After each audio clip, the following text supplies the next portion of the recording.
Everyone, welcome to my channel on with Monica, and in today's session we are going to solve the practice set number 2 of basic science and engineering for RRB ALP and technician grade 1 and grade 3। जैसा कि आप सभी लोग देख रहे हैं thumbnail में कि आज के सेशन में हम करने वाले हैं बेसिक साइंस एंड इंजीनियरिंग के सवाल। तो सेशन होने वाला है बहुत ही इम्पोर्टेंट और मैंने आज के सेशन में आपको करवाने जा रही हूँ बहुत ही इम्पोर्टेंट सवाल जो कि PIQ बेस्ड हैं, जैसे कि क्वेश्चन आ चुके हैं पहले पेपरों में RRB ALP CBT2 के। उसी के बेसिस पे मैंने आपका प्रैक्टिस सेट तैयार किया है। सो स्टूडेंट्स, वीडियो को पूरा देखिएगा और शेयर कर दीजिए अपने दोस्तों के साथ जल्दी जल्दी। Not only share, also subscribe, not only like and share, also subscribe my channel for further preparation of railway examinations and SSC examinations। So students, अब जल्दी ही आने वाला है SSC JEE का भी नोटिफिकेशंस, तो हम करेंगे आगे चल के प्रैक्टिस इलेक्ट्रिकल सब्जेक्ट के जितने भी क्वेश्चंस बनते हैं SSC JEE के एग्ज़ाम में, RRB JEE के एग्ज़ाम में, उसकी प्रिपरेशन को स्टार्ट करेंगे। सो प्लीज़ चैनल को सब्सक्राइब ज़रूर कर लीजिएगा और सेशन को जल्दी से शेयर कर दीजिए और फिर हम स्टार्ट करते हैं अपना session. So students, now we are going to solve our practice session of today's class for the basic science and engineering for RRBLP CBT2। So very first question of the session is, good conductors have loosely bound। So जो good conductor होते हैं यानी कि जो electricity को क्या करते हैं, इजिली पास करते हैं, वो किसके कारण होता है। बेसिकली इस क्वेश्चन में इस तरह से पूछा गया है। सो स्टूडेंट्स, जैसा कि आप सभी को पता है कि इलेक्ट्रिसिटी किसके कारण होती है, फ्लो ऑफ इलेक्ट्रॉन्स के कारण। सो इसका आंसर क्या होगा, C is the correct answer of this question as it is clearly seen here कि पूछा गया है कि good conductor have loosely bound electrons, क्योंकि इलेक्ट्रॉन अगर लूजली बाउंड होंगे तो इलेक्ट्रॉन्स फ्लो ज़्यादा होगा, है ना, और ज़्यादा फ्लो होगा तो इलेक्ट्रिसिटी इजिली पास हो सकेगी। So next question is, in filament type light bulb most of electric power consumed appeared as.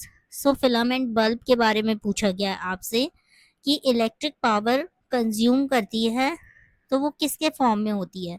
वो किसके फॉर्म में होगी, विजिबल लाइट के फॉर्म में होगी, इंफ्रारेड लाइट के फॉर्म में होगी, या यूवी रेस के फॉर्म में।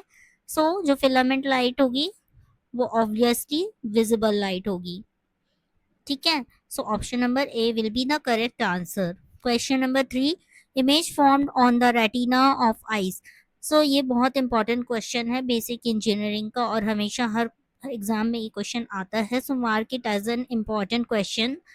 इसका आंसर क्या होगा, virtual and inverted, real and erect, real and inverted. Students, इसका आंसर क्या होगा, real and inverted. This is basically the correct answer of this question. यार ये क्वेश्चन हमेशा एग्जाम में पूछा जाने वाला क्वेश्चन है। कौन सा, question number 3। Answer of the question number 3 is real and inverted. Students, इसमें कंफ्यूज नहीं होना है। देखिए, मैं आपको याद करने का इसको तरीका बताती हूँ। आप अपने सामने एक अगर आईना रखते हैं और आप उसके सामने बैठते हैं, ठीक है, आप उसके सामने बैठते आप उसके सामने बैठोगे तो आप ही दिखोगे, मीन्स आपकी ही रियल इमेज दिखेगी।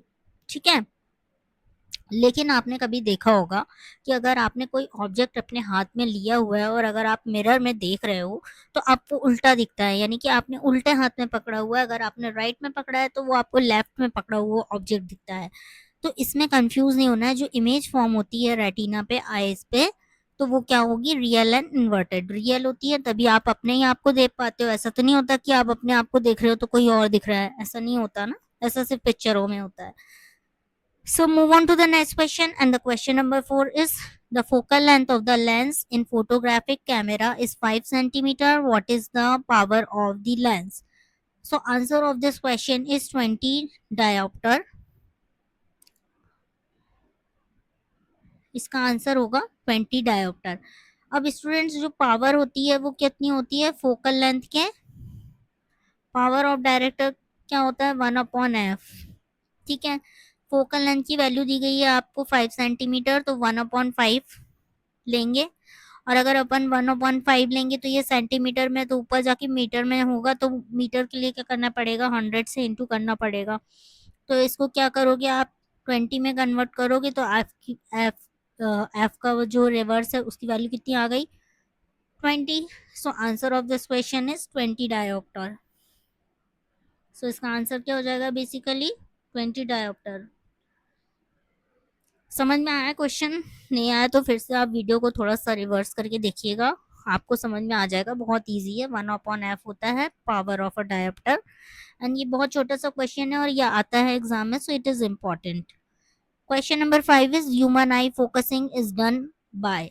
अगेन इसमें पूछा गया है कि अगर आंखों से आप किसी चीज को देखते हो तो फोकस कैसे करते हो, फोकस किसके कारण होता है। So to and fro movement of eye, आप आंखों को इधर उधर करोगे तो फोकस तो हो ही नहीं पाएगा। सो ये तो आंसर गलत हो गया।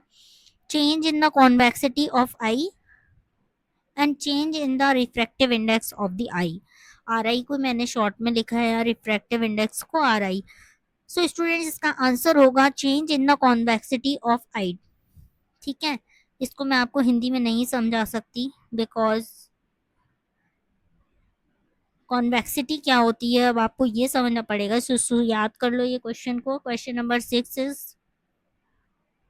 move on to the question number 6. The question number 6 is phenomena of electromagnetic induction implies a production of induced। so पूछा गया है इसमें कि इलेक्ट्रोमैग्नेटिक इंडक्शन के कारण क्या प्रोड्यूस होगा, क्या इंड्यूस होगा, है ना। तो रेजिस्टेंस इंड्यूस होगा, करंट होगा कॉइल में, या वोल्टेज होगा। सो ऑलवेज करंट इंड्यूस होता है ना। इस फिनोमिना के कारण, इलेक्ट्रोमैग्नेटिक इंडक्शन के कारण current in a coil when magnetic field change, जब मैग्नेटिक फील्ड जैसे जैसे चेंज होती है, फ्लक्स कट करती है, सो करंट इंड्यूस होगा। तो आंसर क्या होगा, option number B, mark it as a answer. अब देखिए इसमें सी ऑप्शन आपको लग रहा होगा कि वोल्टेज इंड्यूस क्यों नहीं होगा, क्योंकि इसमें ये इसलिए गलत हो गया क्योंकि इसमें बोला गया है when an electric field changes. Electric field के कारण वोल्टेज चेंज नहीं होता, मैग्नेटिक फील्ड के कारण जरूर इंड्यूस्ड होता है वोल्टेज, है ना। तो इसका आंसर क्या हो जाएगा, B. Question number 7, the type of cell can be used if a device requires 75 ampere of current for 15 second. So ये एक बेसिकली थ्योरेटिकल क्वेश्चन है और इसको आपको याद करना पड़ेगा। सो इसका आंसर मैं आपको बता दे रही हूँ, इसका आंसर है डेनियल सेल। सो कुछ ऐसे क्वेश्चन जरूर आते हैं एग्जाम में जो कि आपको कंफ्यूज करने के लिए आते हैं और जो कि स्कोर करने से रोकते हैं। और इसमें जो बच्चा अच्छे से क्वेश्चन करके गया होता है या प्रैक्टिस सेशंस लगा के गया होता है तो वो स्टूडेंट स्कोर ज़्यादा कर लेता है। सो मैं कुछ ऐसे ही सवाल आपके सामने लेकर आ रही हूँ जो आपको एक बम्पर नंबर की तरह लगेंगे एग्जाम में आपके, और आपको लगेगा कि हाँ हमने तो ये क्वेश्चन देखा था एग्जाम प्रैक्टिस सेशन में और किसी चैनल से देखा हुआ था, फिर आपको मेरी याद आएगी वहां पर। सो क्वेश्चन नंबर 8 पे आते हैं। The first law of thermodynamic recently, actually यहाँ पे होना था द फर्स्ट लॉ का जो थर्मोडायनेमिक का जो फर्स्ट लॉ होता है उसका प्रिंसिपल क्या होता है, क्या होता है principle. So it's works on the principle of the law of conservation of energy. ठीक है, फर्स्ट लॉ जो होता है थर्मोडायनेमिक्स का वो उसका प्रिंसिपल क्या होगा, it is based on the law of conservation of energy. Move on to the next question. Question number 9 is oxygen and ozones are, again this is a bumper question क्योंकि ये environment से related एक question है। इसको basically chemistry का भी बोल सकते हैं पर एनवायरनमेंट का भी बोल सकते हो। आपको आरआरबी जेई के एग्जामिनेशन में ये क्वेश्चन देखने मिलेगा कि क्या होगा इसका आंसर। सो इसका आंसर क्या होगा, ऑक्सीजन एंड ओजोन जो है वो एलोट्रॉप्स हैं। क्या है, allotropes. So option number A is the correct answer of this question. Which of the following is an element, again ये क्वेश्चन पूछा गया है एक पीरियोडिक टेबल से, है ना। और बेसिक क्वेश्चन है बेसिक साइंस का कि आपको जो एक एलिमेंट क्या है इनमें से। सो एल्यूमिना, ब्रास या सिलिकॉन। सो स्टूडेंट्स ये जो एल्यूमिना और ब्रास है क्या है, ये दो मेटल्स को कंबाइन करके बनाते हैं हम, है ना। तो ये क्या है, ये बेसिकली एलिमेंट नहीं है लेकिन सिलिकॉन एक एलिमेंट है। Question number 12 is, so question number 12 is, which of the following element is poorest conductor of heat? Again, this is the very important. So again, it is the very important question. Mark it as an important one. पूछा जा रहा है आपसे poorest conductor heat का क्या होगा. अब मैं यहाँ पे आप बहुत कंफ्यूज हो जाओगे कि पुअरेस्ट कंडक्टर क्या होगा, क्योंकि जिंक तो कोई इलेक्ट्रिसिटी कंडक्ट करता नहीं है, पर इसका आंसर बेसिकली है लेड. ठीक है, लेड है इसका आंसर, क्योंकि वो होता है poorest conductor of heat. Move on to the next question, question number 13. अब आप इसको बोलोगे कि कैसे पुअरेस्ट है, तो हमने कहीं पर ये कुछ शुरू में जब हम बेसिक्स केमिस्ट्री पढ़ते हैं ना, तब हमको इसमें समझ में आता है कि दो इलेक्ट्रॉन की रोड थी, एक Na था, एक पे चार्ज, एक पे जिंक का चार्ज था. इस तरह से अपन पढ़ते थे ना इलेक्ट्रोलिसिस का प्रिंसिपल, उस पे बेस्ड क्वेश्चन है ये, बेसिक साइंस का क्वेश्चन है बिल्कुल. Question number 13 is, which of the following substance does not have a melting point? So melting point किसमें नहीं होता? सो ऑफ कोर्स ब्रोमीन में भी होता है, ब्रोमीन में भी होता है, एंड मरकरी का भी होता है मेल्टिंग पॉइंट. ठीक है, क्योंकि एक ये डिजायर्ड टेम्परेचर के बाद में क्या हो जाते हैं, मेल्ट हो जाते हैं. लेकिन ग्लास का मेल्टिंग पॉइंट नहीं होता, और होता भी है तो बहुत ज्यादा होता है, बहुत जल्दी नहीं पिघलता ग्लास, है ना. So answer of this question is C. Question number 14 is again from the environment and biodiversity of a geographical region represent. देखिए स्टूडेंट्स, आपको कुछ ऐसे सवाल आते हैं जो कि एनवायरनमेंट और बेसिक साइंस दोनों को कवर करते हैं. सो ऐसे क्वेश्चंस को भी ज़रूर आप अटेम्प्ट करके जाइए, क्योंकि ऐसे क्वेश्चन बीच में बम्पर नंबर देने के काम करते हैं. सो क्वेश्चन का क्या आंसर होगा? The diversity in the organism in the region. This is basically the biodiversity of the geographical region. ठीक है, बायोडाइवर्सिटी क्या रिप्रेजेंट करती है? तो डाइवर्सिटी करती है ऑर्गेनिजम्स की. ठीक है, represent most of the question. Next question is 15. what is the order or the magnitude of electrical resistance of human body? Again, this is a very important question and also covers in the electrical part, है ना. आपका जो electrical का trade है उसका भी question बन गया ये, कि जो मैग्नीट्यूड होता है ह्यूमन बॉडी का इलेक्ट्रिकल रेजिस्टेंस का वो कितना होगा. अब यहाँ पे रेजिस्टेंस की मैग्नीट्यूड पूछी गई है आपसे. सो आंसर क्या होगा? Option number C, and that is 106 ohm, यानी कि 100 एन सी, 106 वॉट. ऐसे याद रख लो आप, 106 ओम का आपको झटका ना लगे, उससे आपको याद रहेगा. ठीक है. Question number 16. What is the pure form of carbon? Carbon का प्योरेस्ट फॉर्म क्या होगा? Diamond. So diamond is the correct answer of this question. ये तो बचपन से पढ़ते आए हैं हम लोग ये क्वेश्चन, कि प्योर फॉर्म कार्बन का क्या होगा. ये तो हमसे हमेशा ही पूछा गया है केमिस्ट्री में, तो ये तो याद होना चाहिए. Question number 17 is, which of the following element essential for the construction of nuclear reactor? हाँ, ये हमेशा क्वेश्चन आता है आपको, ये बेसिक इलेक्ट्रिकल का क्वेश्चन है. ठीक है. सो न्यूक्लियर रिएक्टर के कंस्ट्रक्शन के लिए हम किसका यूज करते हैं? सो हम बेसिकली कंस्ट्रक्शन का पूछ रहा है रिएक्टर के लिए, तो रिएक्टर का हम यूज किस में करते हैं? इसका आंसर आप मुझे होमवर्क में बताइएगा कि इसका आंसर ए होगा या बी होगा. ठीक है. क्वेश्चन नंबर 18 पे आइए. The space surrounding a charge in uniform motion. जो होमवर्क में मैं आपको क्वेश्चन देती हूँ, आप वो कमेंट बॉक्स में कमेंट कर सकते हो, है ना. जिससे मुझे पता चलेगा कि आपने पूरा वीडियो देखा भी है कि नहीं, और आपको पसंद आ भी रहे हैं मेरे सेशन या नहीं. और अगर नहीं आ रहे हैं तो मैं आपको वीडियो इम्प्रूव करके प्रोवाइड करूं और अच्छे से पढ़ाऊं. और जो भी मेरी शिकायतें हों आप मुझसे कर सकते हो, ताकि मैं आपको इम्प्रूव करके पढ़ाऊं. Next question is, the space surrounding a charge in uniform motion is. ठीक है. सो जो यूनिफॉर्म मोशन होता है उसमें जो चार्ज का जो स्पेस होता है वो किसके किसके कारण होता है? आपसे ये पूछ रहा है, अगर ये चार्ज है तो ये जो स्पेस है वो ड्यू टू किसके फॉर्म होता है? इलेक्ट्रिक फील्ड के कारण होता है, मैग्नेटिक मैग्नेटिक फील्ड के कारण होता है, मैग्नेटिक एंड इलेक्ट्रिकल दोनों के कारण होता है.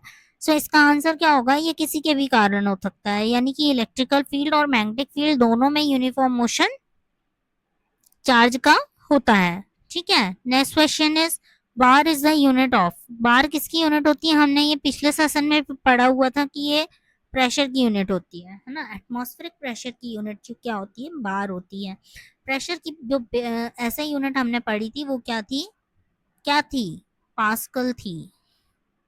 Do you have remember the last session?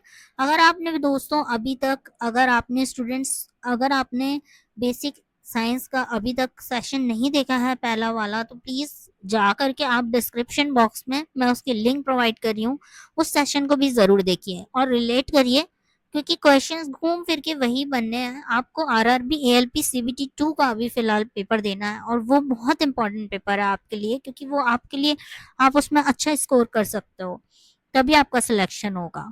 So students, आप बार बार जितने भी प्रैक्टिस सेशंस आपको प्रोवाइड किए हैं मैंने और जो कर रही हूँ, और आप जहाँ से भी पढ़ रहे हो उनको बार बार रिवीजन कीजिए। रिवीजन करने में आपका कुछ भी नहीं जाएगा, आप अच्छा ही स्कोर करोगे।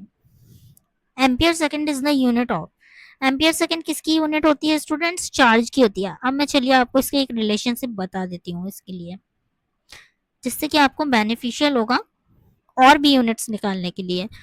अगर देखिए आपसे पूछ रहा है क्या एग्जाम में कि एम्पियर सेकंड की यूनिट किसकी है, सो चार्ज की वैल्यू क्या होती है, जो क्यू हो जाता है वो होता है आई इंटू टी। आई बेसिकली क्या है, आपका धारा यानी कि करंट, और टी क्या है, टाइम यानी कि समय। धारा और समय का जो गुणांकन होता है वो होता है चार्ज, और चार्ज को इंग्लिश हिंदी में हम क्या बोलते हैं, ठीक है, चार्ज होता है। सो स्टूडेंट्स यहाँ पर पूछा गया है कि एम्पियर सेकंड, तो यहाँ पे आ गई ना वैल्यू, आई की वैल्यू क्या होती है, एम्पियर, और टी की वैल्यू क्या होती है, सेकंड। वैल्यू नहीं, सॉरी यूनिट भूल रही हूँ। सो एम्पियर सेकंड क्या होगी, यूनिट हो जाएगी किसकी, चार्ज की। सो चार्ज को हम बेसिकली, आपसे क्वेश्चन ये पूछ सकता है कि चार्ज को हम किस में मेजर करते हैं, तो कूलाम में मेजर करते हैं हम। इसकी बेसिक हम जो एम्पियर सेकंड्स जो होती है वो उसको क्या बोलते हैं, कूलाम। गुलाम बोलते हैं किसको, चार्ज को। सो गुलाम करके भी आपको आ सकता है कि coulomb is the unit of charge. So ये थे आज का सेशन स्टूडेंट्स, कैसा लगा आपको सेशन मुझे कमेंट बॉक्स में ज़रूर बताइएगा, और आगे के सेशन में भी हम करने वाले हैं इससे और भी अच्छे अच्छे सवाल, और मैं आपको लास्ट में एक दो मैराथन भी कराऊंगी, एक इलेक्ट्रिकल की कराऊंगी, एक बेसिक इलेक्ट्रिकल की भी कराऊंगी, और एक ईडी की भी कराऊंगी। ये तीनों मैं आपको कराऊंगी मैराथन आपके एग्जाम के पहले। सो स्टूडेंट्स बने रहिएगा मेरे YouTube channel learn with Monica में, और मैं आपको अपने तजुर्बे के साथ ही पढ़ा रही हूँ, क्योंकि मुझे पता है कि आपको कितनी तैयारी करवानी है और कैसे करवानी है। सो स्टूडेंट्स, दोस्तों के साथ में अपने ज़रूर शेयर करिएगा ये वीडियो को, और चैनल को सब्सक्राइब ज़रूर करिएगा और लाइक ज़रूर करिएगा अगर मेरा पढ़ाना आपको अच्छा लगता है। सो आज के सेशन में इतना ही, मिलते हैं नेक्स्ट सेशन में। Thank you for watching the video.